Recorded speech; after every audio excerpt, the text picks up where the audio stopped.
Welcome to my channel. ఈరోజు నేను egg బోండాలైతే prepare చేస్తున్నాను. ఇందులోకి శనగపిండి, సాల్ట్, కారం, ఇంకా వాటర్ వేసి అయితే కలుపుకుంటున్నా. పిండి అయితే ఈ విధంగా అయితే కలిపేసుకున్నాను. ఇంకా ఇక్కడ 5 ఎగ్స్ అయితే తీసుకున్నాను. ఇప్పుడు మనం గుడ్లన్నీ ఇలా మంచిగా ఉడికించుకొని ఈ ఫోర్కుతోనైతే ఇట్లా చిన్నగా తిప్పి ఇలా ఘాట్లు పెట్టుకుంటే గుడ్డు నూనెలో వేసినప్పుడు చిటాపటా అనేది లోపల కూడా కుక్ అవుతుంది. ఇక్కడైతే తగినంత ఆయిల్ అయితే వేసుకున్నాను. ఆయిల్ బాగా వేడవ్వాలండి. ఇప్పుడైతే ఈ గుడ్లని ఇలా తీసేసుకొని ఇలా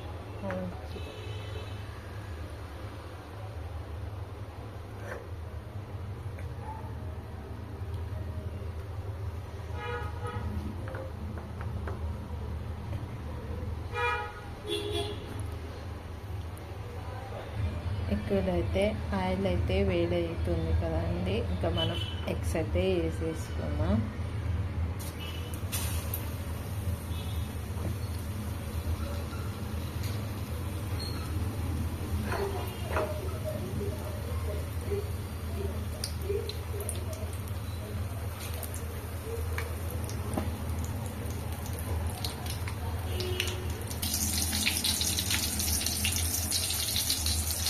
ఇలా పైన ఆయిల్ వేసుకుంటే పైన కూడా మంచిగా అవుతుంది.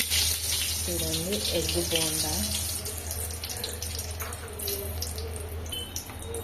ఇప్పుడైతే ఇలా ఎగ్ బోండాలు అయితే తీసేసుకున్నాము అనమాట.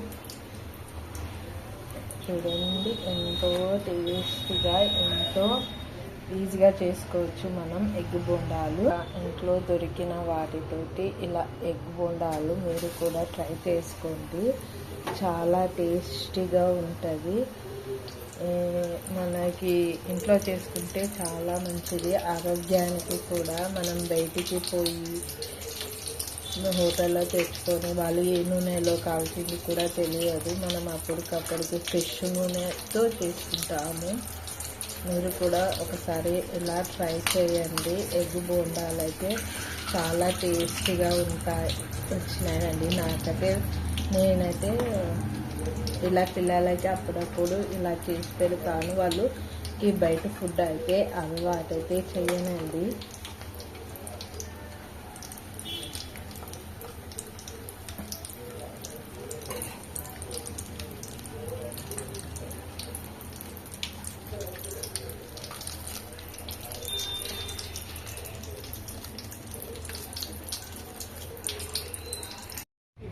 ఇలాగైతే మధ్యలోకి ఇలా కట్ చేసేసి ఇంకా ఏదో అన్నిటికీ ఇలాగే కట్ చేసుకున్నానంటే అన్నిటికీ ఇలా కారం,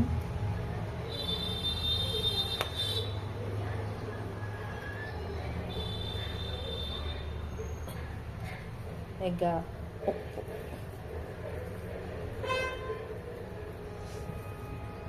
హెమీగా ఎంతో టేస్టీగా పిల్లలైతే చాలా ఇష్టంగా తింటారండి ఈ ఎగ్ బోండాలు. ప్లీజ్ మీకు ఈ వీడియో నచ్చినట్టయితే లైక్ చేయండి, షేర్ చేయండి, నా ఛానల్ని సబ్స్క్రైబ్ చేసి పక్కనున్న బెల్ ఐకాన్ని క్లిక్ చేయండి. హెమీ టేస్టీగా ఉన్నాయి ఎగ్